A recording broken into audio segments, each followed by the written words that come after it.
tous, c'est le retour du direct sur KTO pour la retransmission de cette messe présidée par Benoît XVI, ici à Santiago de Cuba, à l'occasion du 4e centenaire de l'anniversaire de cette retrouvaille de l'image de la Vierge de la Charité del Cobre à Cuba. À cette occasion, Benoît XVI a voulu se rendre à Cuba, deuxième étape de son 23e voyage apostolique en Amérique latine.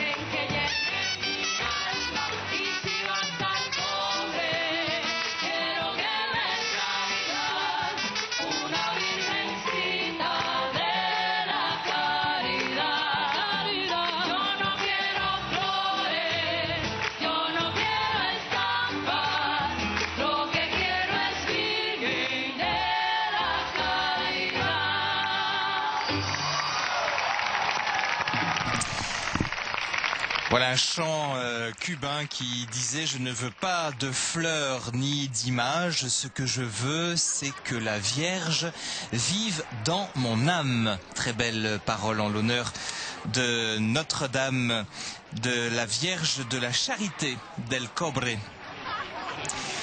Alors sur cette place Antonio Maceo de Santiago de Cuba, eh bien se trouve Philippine de Saint-Pierre qui nous a contacté il y a quelques minutes et qui nous raconte eh bien qu'il y a des dizaines de milliers de personnes, peut-être des centaines de milliers de personnes, ça c'est à confirmer, qui sont venus à pied. Ce qui frappait Philippine de Saint-Pierre, c'était de ne voir pratiquement aucune voiture dans ce pays, à Cuba, enfin du moins à Santiago de Cuba et autour de cette place, ce qui en dit long sur la vie quotidienne de ces Cubains. Des Cubains qui marchaient sur la route pour se rendre sur la place où va être célébrée la messe, de manière très calme, très ordonnée, très disciplinée, disait Philippine de Saint-Pierre, et cela contraste pas mal avec l'ambiance à laquelle les Mexicains nous ont habitués pendant 3 jours.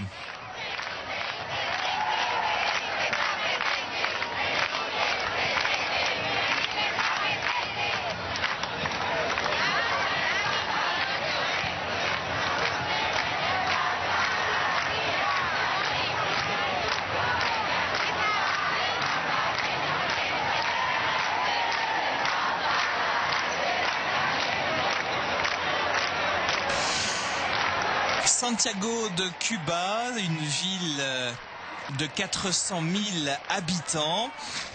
Elle se trouve sur un grand port naturel de la côte sud-orientale de l'île de Cuba. C'est la 2e ville du pays et qui a vécu depuis le début une certaine rivalité avec la grande ville du pays, la capitale.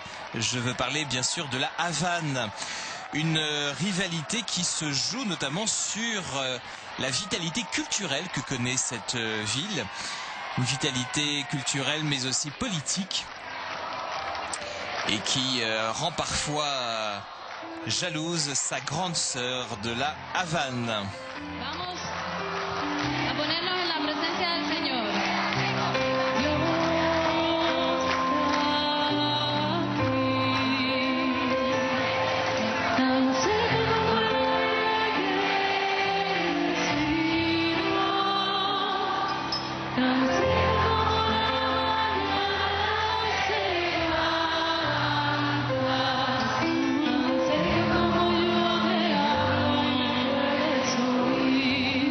Jesús.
Jésus est ici.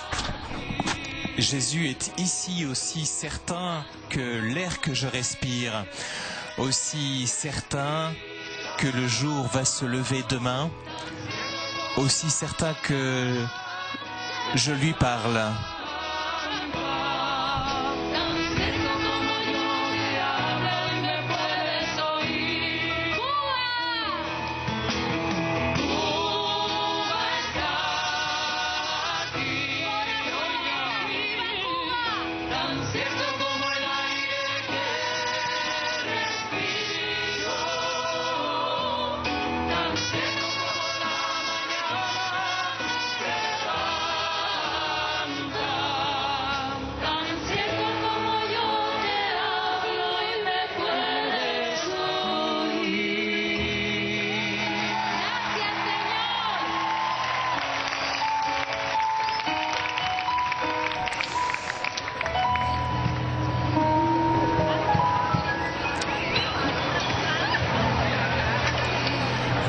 En direct de la Plaza Antonio Maceo de Santiago de Cuba, dans l'attente de l'arrivée du pape sur cette place pour célébrer cette messe. Messe aujourd'hui de la fête de l'Annonciation. Alors il faut se rendre compte de l'événement que représente un tel rassemblement, puisque vous savez que à Cuba, les manifestations publiques sont extrêmement limitées, voire des évêques au cours d'une manifestation dans la rue ou sur une place, c'est un événement très rare. Et donc voilà, il faut prendre conscience de cette liberté de religion extrêmement encadrée qui peut se vivre pour de grands événements comme la venue du pape, ce qui montre son caractère encore, hélas, exceptionnel. La Virgen.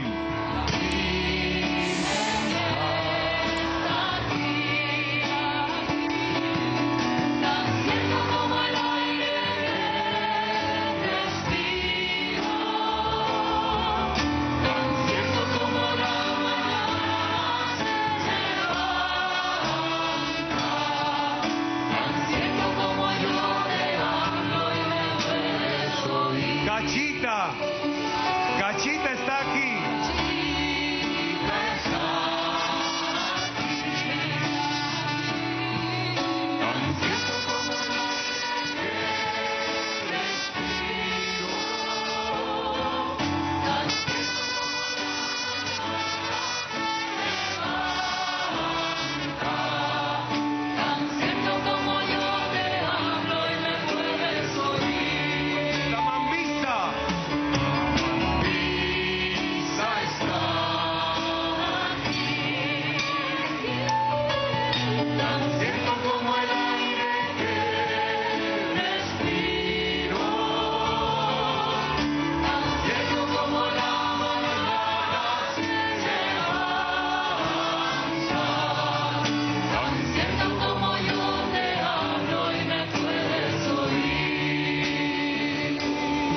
En este momento tu oración a la Virgen,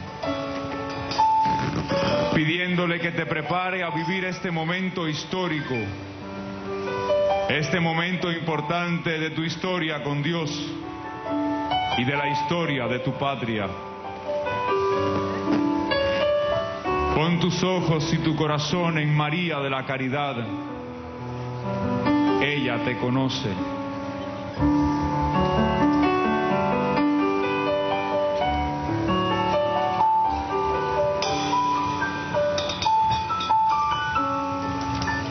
Dios te salve María, llena eres de gracia, el Señor es contigo, bendita tú eres entre todas las mujeres, y bendito es el fruto de tu vientre Jesús. Santa María, Madre de Dios, ruega por nosotros pecadores, ahora y en la hora de nuestra muerte. Amén.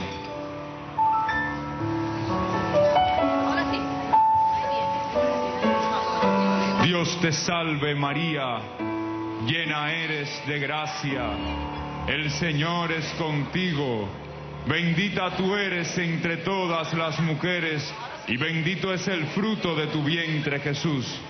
Santa María, Madre de Dios, ruega por nosotros y por el Papa Benedicto que está entre nosotros. Bienvenido, Santo Padre Benedicto XVI. El pueblo de Dios, el pueblo de Cuba te recibe con amor. Voilà, bienvenue Saint-Père, le peuple de Cuba te reçoit avec amour. Le peuple de Dieu est là avec toi. Tu canto una oración por el vicario de Cristo.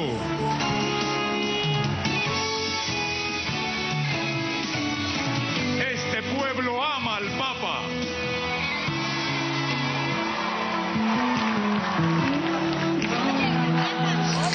Bienvenido, Santo Padre, a esta tierra. Benedicto, amigo. Te saluda hoy tu pueblo enaltecido. Canto número 1. Hoy se ensanchan nuestras puertas y siempre estarán abiertas.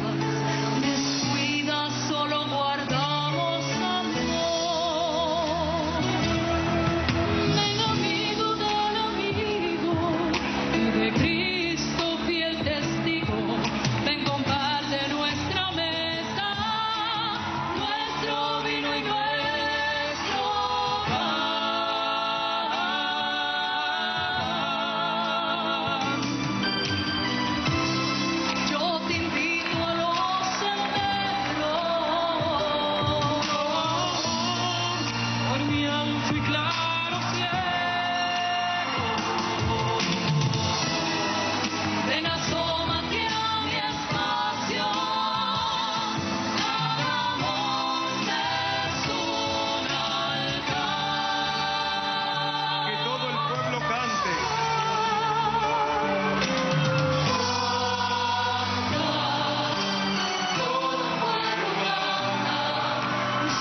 Voilà un chant spécialement composé pour souhaiter la bienvenue au pape Benoît XVI à Santiago de Cuba, cette ville qui a vécu des événements importants.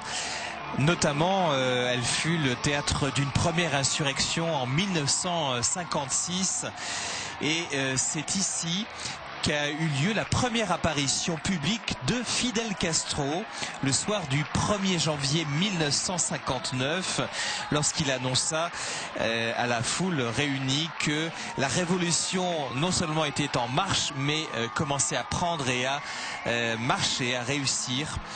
Ce 1er janvier 1959. Et à ce sujet, Philippine de Saint-Pierre me racontait il y a quelques minutes un effet soit de la providence ou en tout cas un signe que l'on pourrait y lire si l'on le souhaite ainsi.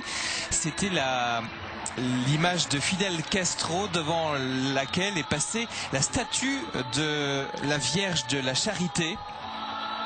Voilà une double image un petit peu télescopée qui dit bien ce qui se passe ici sur cette place où Fidel Castro est apparu pour dire que la révolution avait fonctionné et que la révolution a été mise en place ensuite quand il était ministre en 1976, réforme culturelle, réforme agraire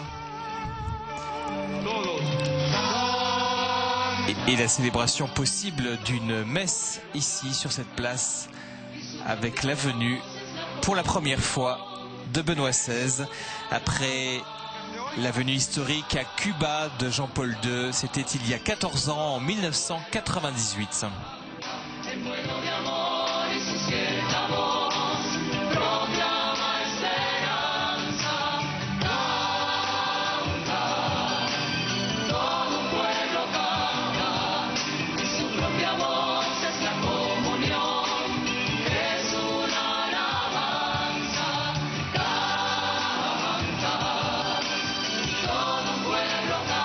Grande del mondo, al generale Antonio Maceo, generale che è il padre della patria, uno dei padri della patria, ad ogni modo quello che iniziò la lotta per l'indipendenza e che proclamò, seguendo l'ispirazione del sacerdote Félix Varela, proclamò abolita la schiavitù a Cuba prima che venisse fatto ufficialmente da parte della corona spagnola.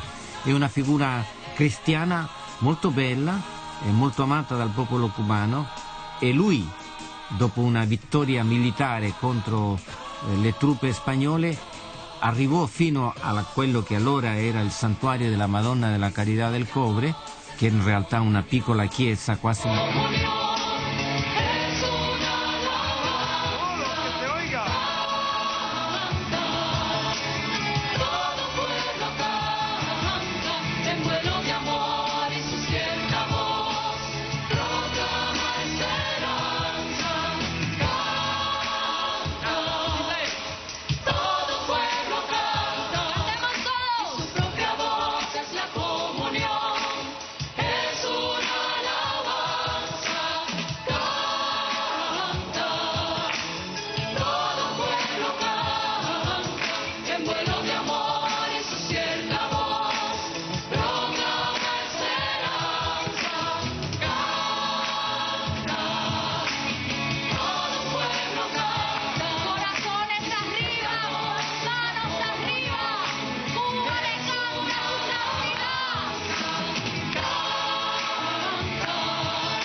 Alors un petit mot sur la Madone de la Charité del Cobre, et c'est un sanctuaire que Benoît XVI va visiter demain. Cette année a eu lieu l'ouverture le 5 janvier d'une année jubilaire mariale à Cuba en l'honneur du 4e centenaire de cette redécouverte de la statue de la Madone de la Charité del Cobre.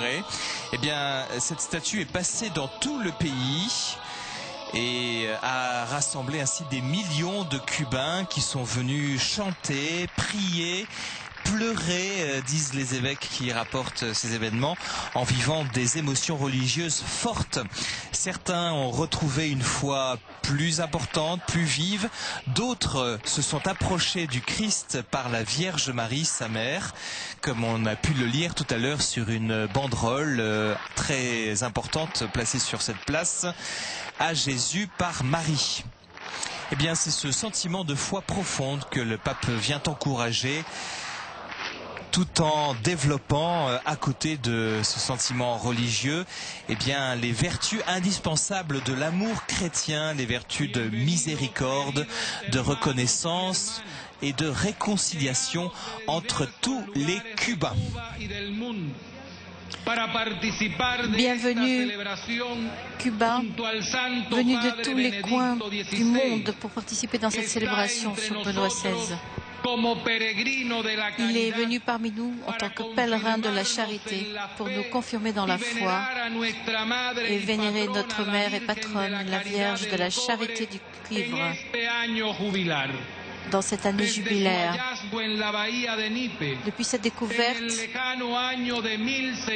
dans les années lointaines de 1612, la Vierge Marie de la Charité, don de Dieu pour notre peuple, nous a accompagnés depuis son autel du Cobre dans nos joies et dans nos peines. Comme consolation, réconfort pour notre peuple, elle nous a aidés à être fidèles dans son Fils Jésus-Christ et à revenir vers lui quand nous étions éloignés de son chemin. Marie nous enseigne que c'est seulement à partir de la reconnaissance de notre propre petitesse et en reconnaissant la force du Seigneur, nous les chrétiens, nous pouvons être le sel de la terre et la lumière du monde, témoins de son amour dans cette société qui a tellement besoin du salut que Jésus nous a apporté. Que cette célébration de cette année jubilaire et la présence du Saint-Père parmi nous, qu'elle soit l'occasion de grâces abondantes du Seigneur, de prospérité et unité, pour que nous qui sommes nés dans une seule terre, nous sommes amenés à construire dans l'amour.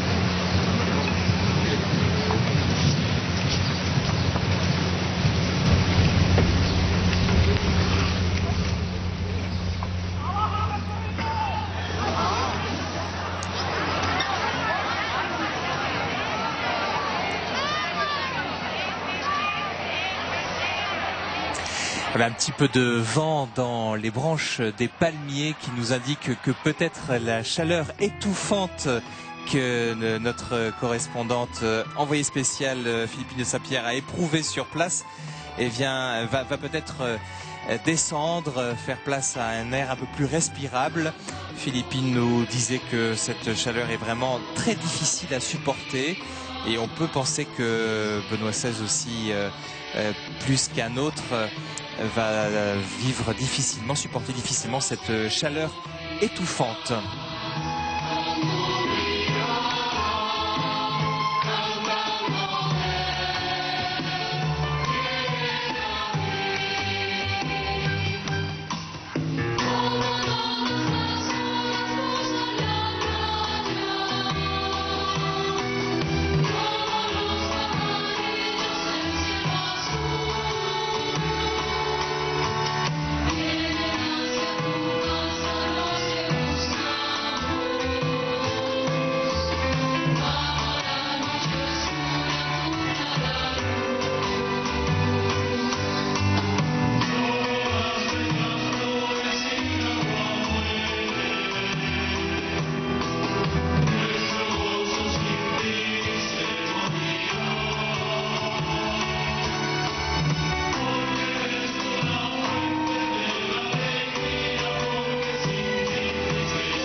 cette représentation de statue que nous voyons maintenant, eh bien c'est Antonio Maceo, le nom de ce héros de la résistance cubaine.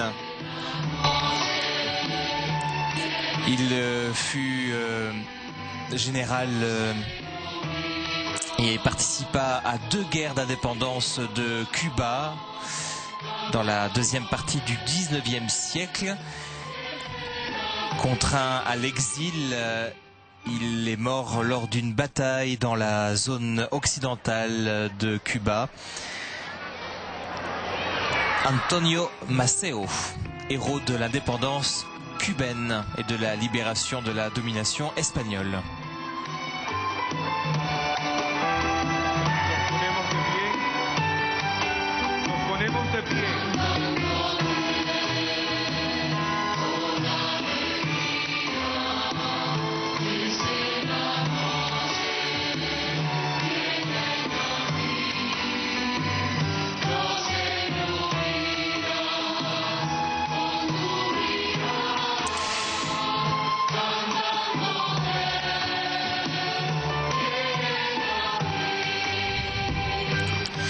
Alors, puisqu'on parle de Antonio Maceo, eh bien, nous aurons l'occasion tout à l'heure de parler, ou demain, de parler d'un autre héros qui a été évoqué par Benoît XVI lors de son premier discours à l'arrivée sur l'aéroport de Santiago de Cuba tout à l'heure.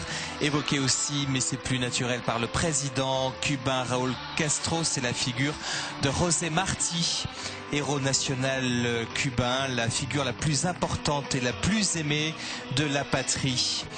Nous aurons l'occasion de parler de cet homme politique, philosophe, écrivain et journaliste qui a marqué durablement l'ensemble du continent américain.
En direct de Santiago de Cuba pour cette première messe présidée par Benoît XVI aujourd'hui, lundi 26 mars, en la solennité de l'Annonciation.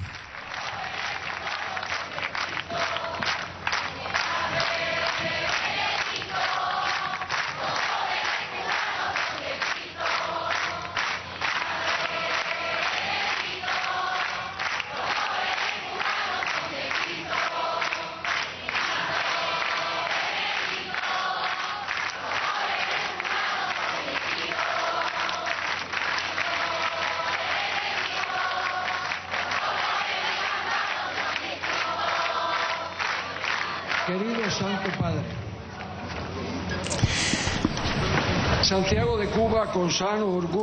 Voilà, c'est l'archevêque de Santiago, Monseigneur Garcia Ibáñez, qui parle. Saint-Père, la ville de Santiago de Cuba, avec sa proverbiale joie, vous donne la bienvenue.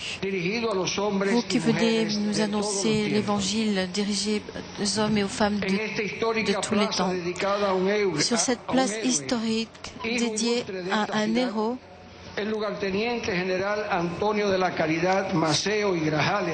le général Antonio Maceo, sont présents de milliers de frères qui viennent de toutes les provinces du pays et même de l'extérieur de Cuba qui sont venus vous rencontrer, vous montrer notre affection et à célébrer ensemble la foi. Ils sont venus entendre la parole de Dieu et son message avec la certitude qu'elle pourra illuminer la raison et illuminer les cœurs en semant l'espérance. Donde fue arzobispo San Antonio María Claret y ejercieron su ministerio sacerdotal el beato cardenal Ciriaco Sánchez, a exercé le ministère sacerdotal le saint Padre Jerónimo Ucera, et d'autres grands noms de l'Église. Au nom de l'Église qui est à Cuba et de tous les Cubains de bonne volonté, nous vous rendons grâce parce que vous avez pu venir au sanctuaire comme pèlerin de la charité pour révérer l'image bénie de notre patronne, la Vierge de la Charité, dans la célébration jubilaire pour les 400e année de sa découverte. Événement important dans l'histoire de Cuba et de chaque Cubain en particulier. Saint-Père, quand toute la majorité des peuples de l'Amérique hispanique étaient arrivés à leur indépendance, les Cubains, nous étions au début du processus. Nous sommes un peuple métis de cultures et d'origines diverses. Un creuset racial, social et culturellement sur cette île belle et accueillante, bénie de Dieu et difficile de dominer. C'est ainsi qu'aujourd'hui, où que nous soyons, nous sommes orgueilleux de porter le nom de Cuba.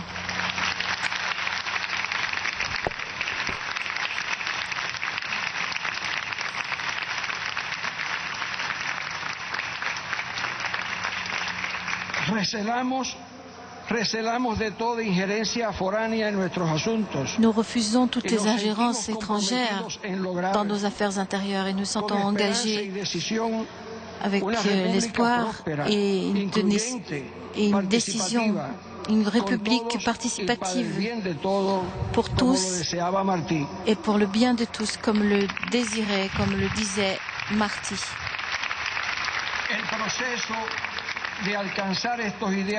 Le processus d'arriver à atteindre ces idéaux ne s'arrête jamais. Nous sommes toujours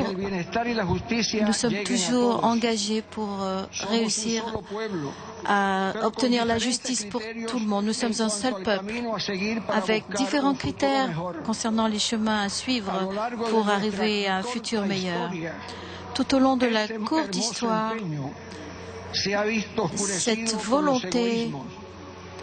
volonté a été empêchée parfois par les égoïsmes, par l'incapacité de s'occuper des autres, la présence aussi d'étrangers, d'intérêts étrangers aux nôtres, a pu accentuer les différences jusqu'à devenir irréconciliables.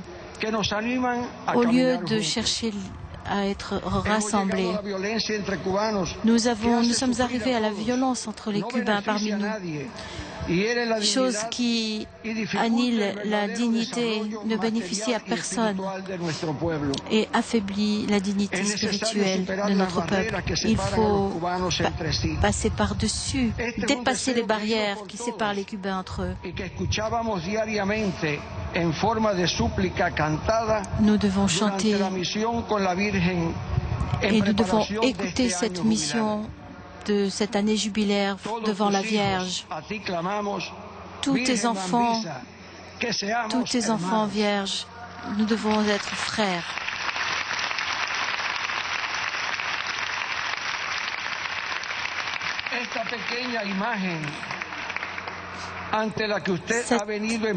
Cette image, cette statuette devant laquelle vous êtes venus en pèlerinage nous a accompagnés depuis 400 ans. Des catholiques et des croyants, des non-croyants viennent à son sanctuaire parce qu'ils découvrent en elle l'amour de Dieu.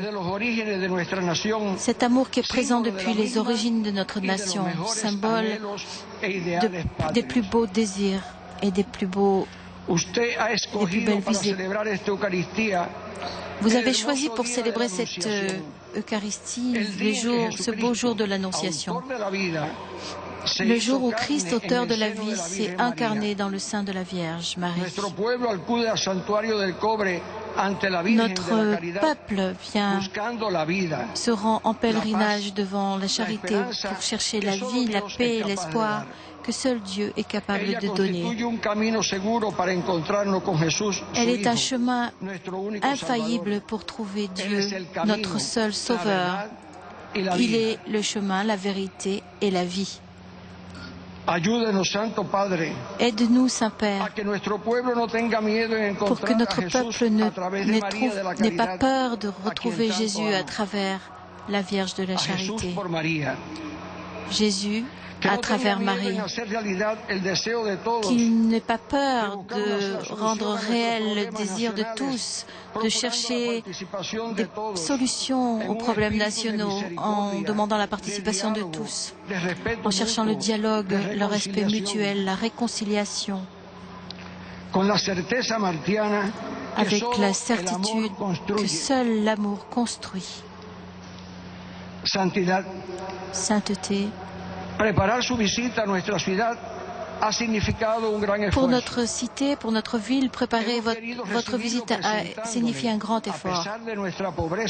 Malgré notre pauvreté, Santiago est une ville accueillante.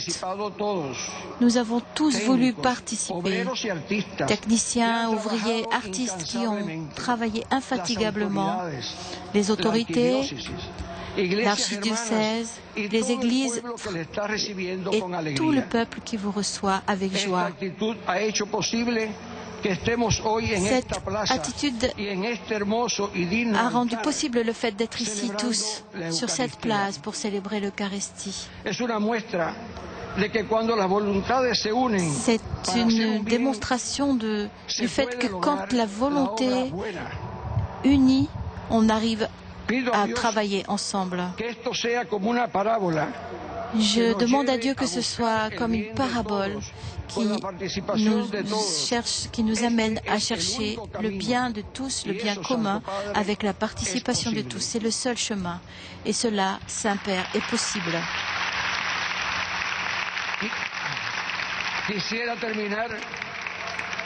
Je voudrais terminer avec une palabra que mon prédécesseur a prononcée.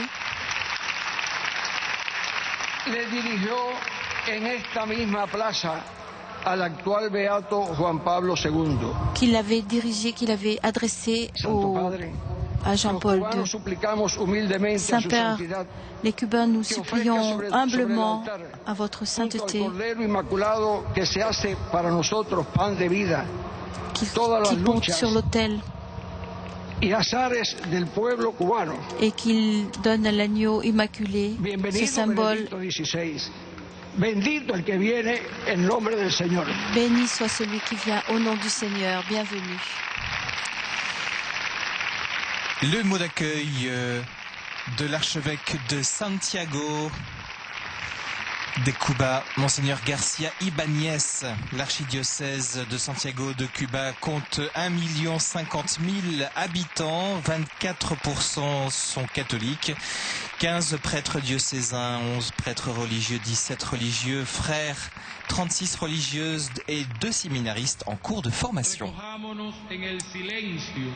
de nuestro corazón para prepararnos a participar con devoción y provecho en la Santa Misa. Durante la celebración de la Eucaristía no se deben ondear banderas ni aplaudir, para así conservar el recogimiento y participar con devoción en los sagrados misterios que celebramos.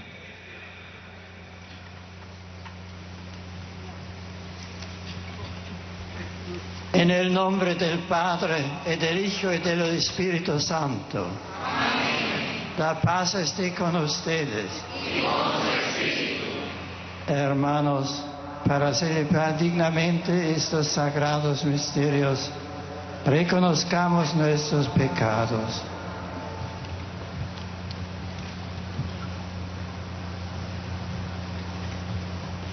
Yo confieso ante Dios Todopoderoso y ante vosotros, hermanos, pecado mucho de pensamiento, palabra, obra y omisión, por mi culpa, por mi gran culpa.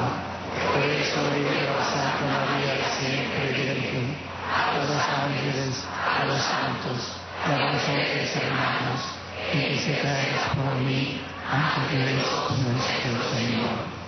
Dios Todopoderoso, tenga misericordia de nosotros, perdone nuestros pecados y nos lleve a la vida eterna.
Oremos.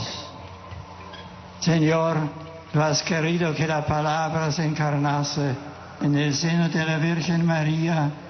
Concédenos en tu bondad. Seigneur, tu as voulu que la parole s'incarne dans le sein de la Vierge Marie.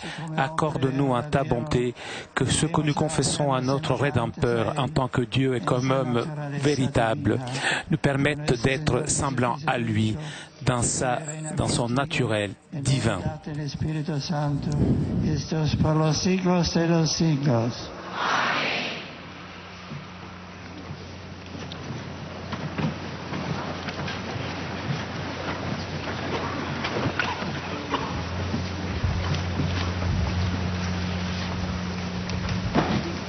Lectura del profeta Isaías.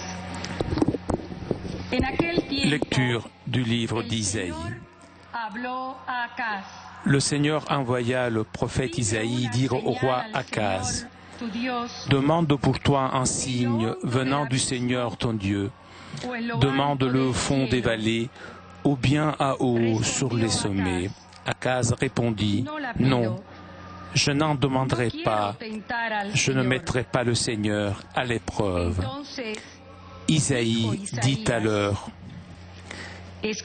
écoutez, maison de David, il ne vous suffit donc pas de fatiguer les hommes, il faut encore que vous fatiguiez mon Dieu. Eh bien, le Seigneur lui-même vous donnera un signe. Voici que la jeune femme est enceinte. Elle enfantera un fils et on l'appellera Emmanuel, c'est-à-dire Dieu avec nous. Palabra de Dios.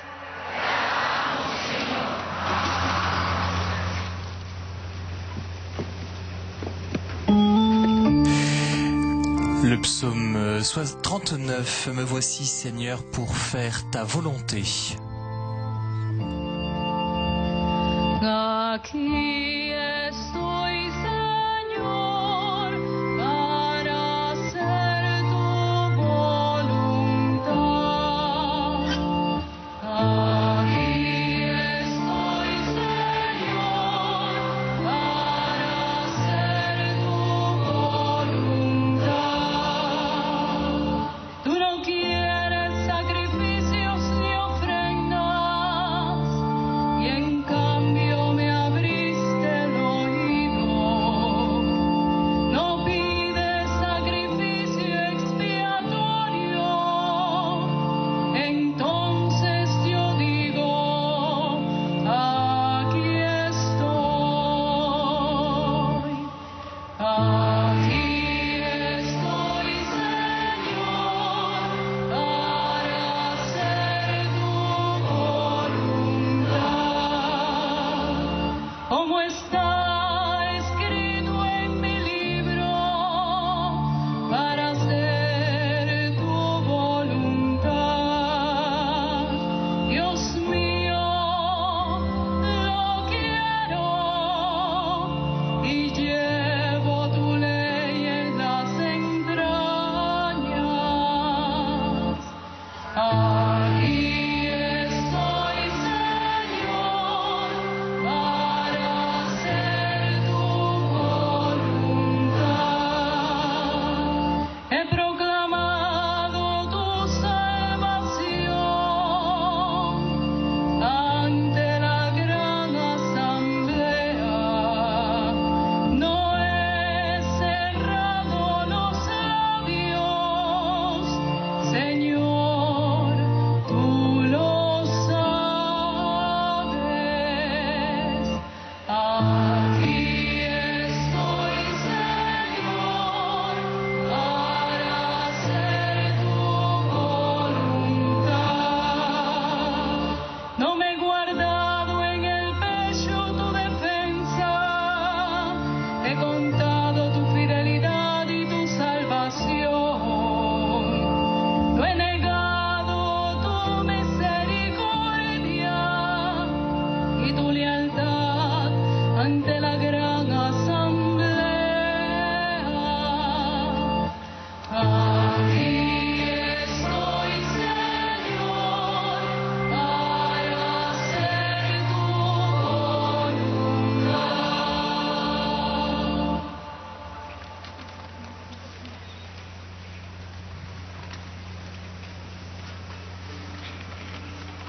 Lectura de la carta a los hebreos. Lecture de la lettre aux Hébreux. Hermanos, es imposible que la Il est sangre de los impossible toros que le y de péché los soit machos enlevé cabríos par le sang quite los des animaux. pecados. Por eso, cuando Cristo Aussi, entró en en el entrant dans le mundo, monde, dijo: le Christ dit: Tú no quieres sacrificios ni Tu n'as pas ofrendas, voulu de sacrifice pero ni me has d'offrande, preparado un cuerpo. mais tu m'as fait un corps. No aceptas holocaustos ni Tu n'as pas víctimas accepté les expiatorias. holocaustes ni les expiations. Entonces, yo dije lo que está Alors je te escrito en dis: el libro.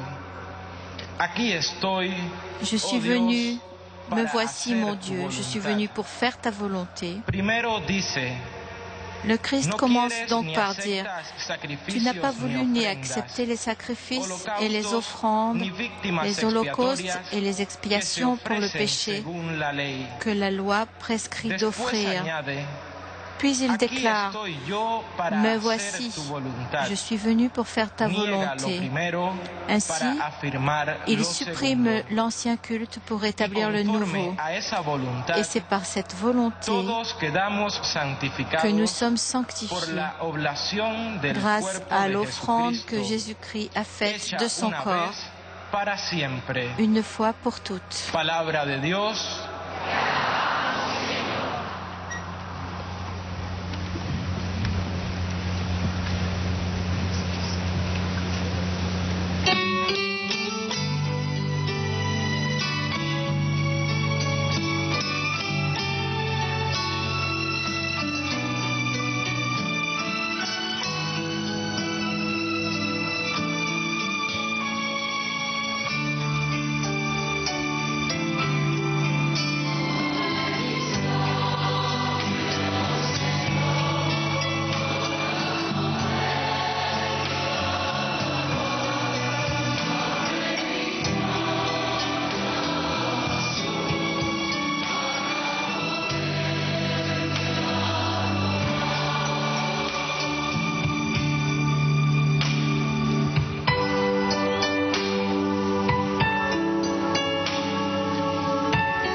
Voilà, l'évangile qui va être lu est celui de l'Annonciation en Saint Luc, chapitre 1er 1.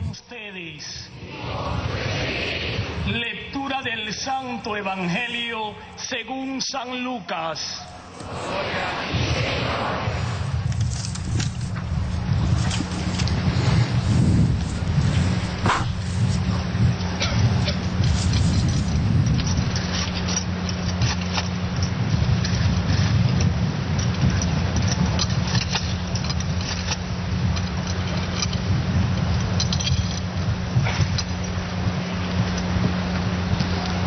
A los 6 meses, el ángel Gabriel fue enviado por Dios. L'ange Gabriel fut envoyé par Dieu dans une ville de Galilée appelée Nazareth à une jeune fille, une vierge, accordée en mariage à un homme de la maison de David appelé Joseph. La Virgen se llamaba María. Et le nom de la jeune fille était Marie. Entrando en su presencia, dijo: L'ange entra chez elle et dit: Alégrate, llena de gracia, Je te salue comblé de grâce. Le Seigneur est avec toi.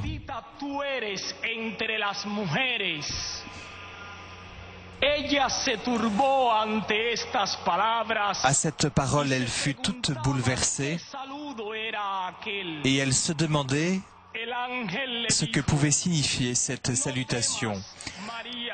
L'ange lui dit alors: « Sois sans crainte, Marie, car tu as trouvé grâce auprès de Dieu.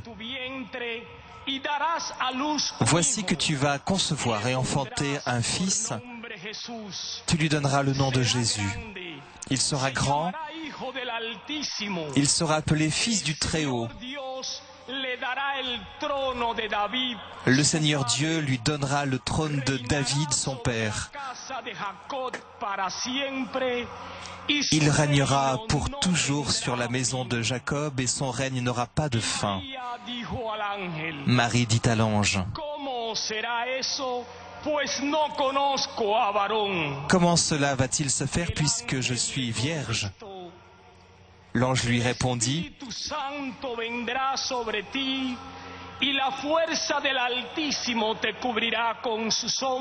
L'Esprit Saint viendra sur toi et la puissance du Très-Haut te prendra sous son ombre. C'est pourquoi celui qui va naître sera saint et il sera appelé Fils de Dieu. Et voici qu'Élisabeth, ta cousine, a conçu elle aussi un fils dans sa vieillesse. Elle en est à son 6e mois, alors qu'on l'appelait la femme stérile. Car rien n'est impossible à Dieu. » Marie dit alors: « Voici la servante du Seigneur. Que tout se passe pour moi selon ta parole. » Alors l'ange la quitta.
Chers frères et sœurs, je rends grâce à Dieu qui m'a permis de venir jusqu'à vous et d'accomplir ce voyage tant désiré.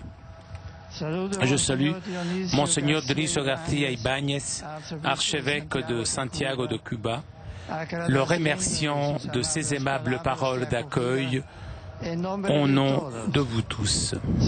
Je salue également les évêques cubains et ceux venus d'ailleurs, ainsi que les prêtres, les religieux, les séminaristes et les fidèles laïcs présents lors de cette célébration.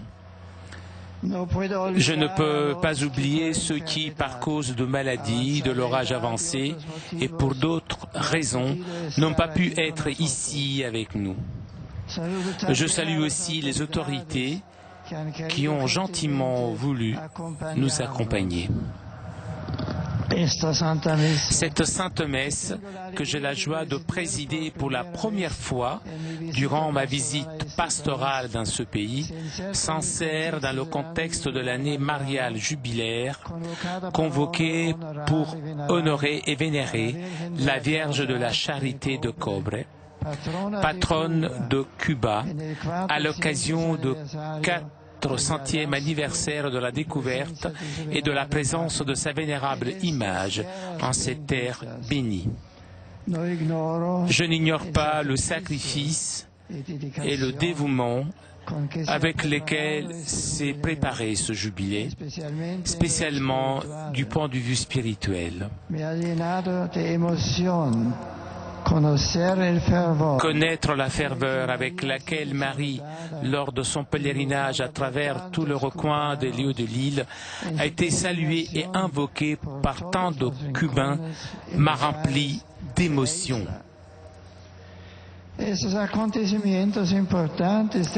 Ces événements importants pour l'Église à Cuba sont illuminés d'un éclat inhabituel par la fête que l'Église universelle célèbre aujourd'hui, l'Annonciation du Seigneur à la Vierge Marie. En effet, l'incarnation du Fils de Dieu est le mystère central de la foi chrétienne, et en lui, Marie occupe un rôle de premier ordre. Mais que veut dire ce mystère? Et quelle importance a-t-il pour nos vies concrètes? Voyons avant tout ce que signifie l'incarnation. Dans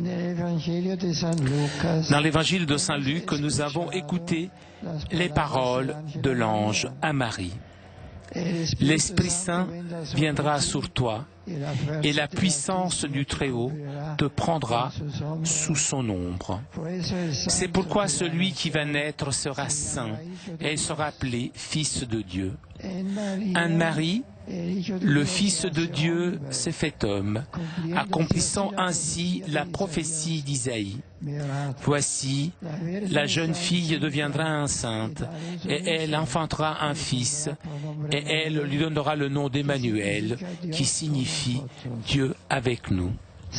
Oui, Jésus, le Verbe fait chair, est le Dieu avec nous, qui est venu habiter parmi nous et partager notre condition humaine elle-même.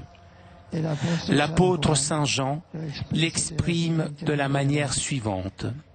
Et le Verbe s'est fait chair et il a habité parmi nous. L'expression s'est fait chair souligne la réalité humaine la plus concrète et la plus tangible. Dans le Christ, Dieu est venu réellement au monde et il est rentré dans notre histoire. Il a installé sa demeure parmi nous, accomplissant ainsi l'intime aspiration de l'être humain que le monde soit réellement un foyer pour l'homme. En revanche, quand Dieu est jeté dehors, le monde se transforme en un lieu inhospitalier pour l'homme, décevant en même temps la vraie vocation de la création d'être un espace pour l'alliance, pour le oui de l'amour entre Dieu et l'humanité qui lui répond. C'est ce qui fit Marie étant la promesse des croyants par son oui, sa réserve au Seigneur. Por eso, al contemplar el misterio de la encarnación, no podemos dejar de dirigir a ella nosotros. Pour cela, en contemplant le mystère de l'incarnation, nous ne pouvons pas nous empêcher de tourner notre regard vers elle et nous remplir d'étonnement, de gratitude et d'amour en voyant comment notre Dieu, en entrant dans le monde, a voulu compter avec le consentement libre d'une de ses créatures. Ce n'est que quand la Vierge répondit à l'ange, « Voici la servante du Seigneur, que tout se passe pour moi selon ta parole, que le Verbe éternel du Père commença son existence humaine dans le temps. » Il est émouvant de voir comment Dieu non seulement respecte la liberté humaine, mais semble en avoir besoin. Et nous voyons aussi comment le commencement de l'existence terrestre du Fils de Dieu est marqué par un double oui à la volonté salvatrice du Père, celui du Christ et celui de Marie. Cette obéissance à Dieu est celle qui ouvre les portes du monde à la vérité et au salut. En effet, Dieu nous a créés comme fruit de son amour infini. C'est pourquoi vivre conformément à sa volonté est la voie pour rencontrer notre authentique identité, la vérité de notre être, alors que s'éloigne de Dieu, nous écarte de nous-mêmes et nous précipite dans le néant. L'obéissance de la foi est la vraie liberté, l'authentique rédemption qui nous permet de nous unir à l'amour de Jésus en son effort pour se conformer à la volonté du Père. La rédemption est toujours ce processus de porter la volonté humaine à la pleine communion avec la volonté divine. Chers frères, nous louons aujourd'hui la très sainte Vierge pour sa foi et nous lui disons aussi avec sainte Élisabeth, heureuse celle qui a cru.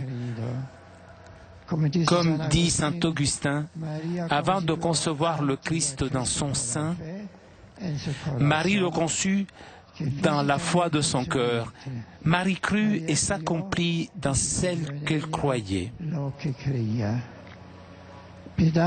Demandons au Seigneur de faire grandir notre foi, qu'il la rende vive et féconde dans l'amour.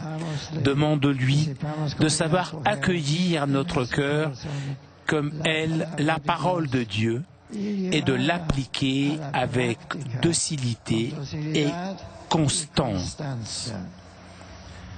La Vierge Marie, de par son rôle irremplaçable dans le mystère du Christ, représente l'image et le modèle de l'Église.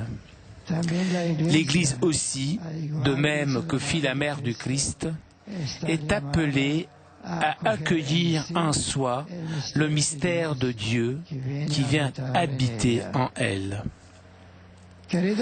Chers frères, je connais les efforts, l'audace, l'abnégation avec lesquels vous travaillez chaque jour pour que dans les réalités concrètes de votre pays et en cette période de l'histoire, l'Église reflète toujours plus son vrai visage comme un lieu où Dieu s'approche et rencontre les hommes. L'Église, corps vivant du Christ, a la mission de prolonger sur la terre la présence salvatrice de Dieu, d'ouvrir le monde à quelque chose de plus grand que lui-même, l'amour et la lumière de Dieu. Cela vaut la peine, chers frères, de dédier toute sa vie au Christ, de grandir chaque jour dans son amitié et de se sentir appelé à annoncer la beauté et la bonté de sa vie à tous les hommes, nos frères. Je vous encourage dans cette tâche de semer dans le monde la parole de Dieu et d'offrir à tous le vrai aliment du corps du Christ. Pâques s'approchant déjà, décidons-nous sans peur et sans complexe à suivre Jésus sur le chemin de la croix.